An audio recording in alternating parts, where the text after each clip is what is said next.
Un'interessante iniziativa oggi qui al Provvedato agli Studi, un coordinamento curato dal maestro Tesè proprio per fare un bilancio e anche in prospettiva al nuovo anno di ciò che sono, diciamo, gli indirizzi musicali del lavoro da svolgere, quanto è importante. Iniziativa di questa anche per un raccordo con gli indirizzi musicali che in provincia di Agrigento sono tanti.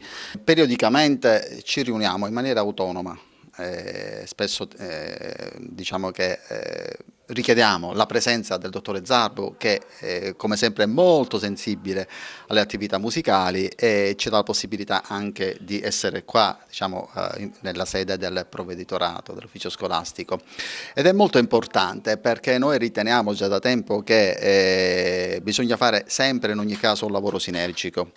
E questo deve partire dalle singole scuole e in questo caso diciamo che sentiamo forte il bisogno di dire l'orgoglio che parte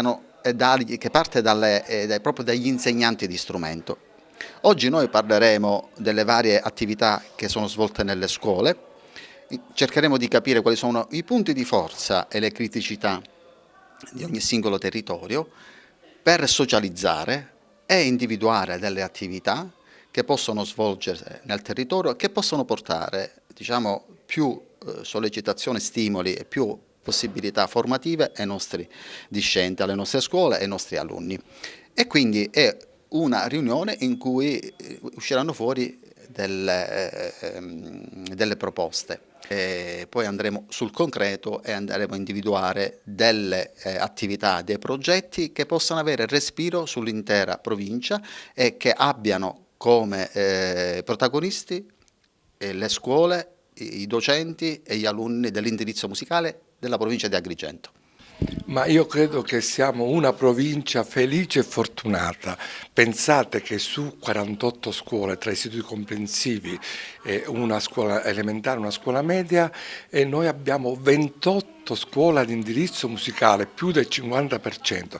Questo anche grazie all'intuizione anche del dottore Lombardo, del nostro collega che non c'è più, quindi diciamo sempre grazie.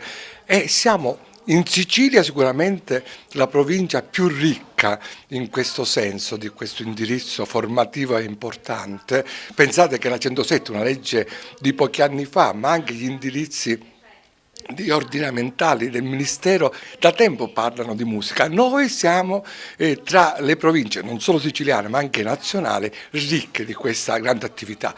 Ovviamente grazie anche ai docenti di strumento, la cui attività è un'attività propedeuticamente molto formativa anche rispetto anche alle altre discipline. Oggi noi facciamo il punto di, come dire, di attenzione per programmare sempre.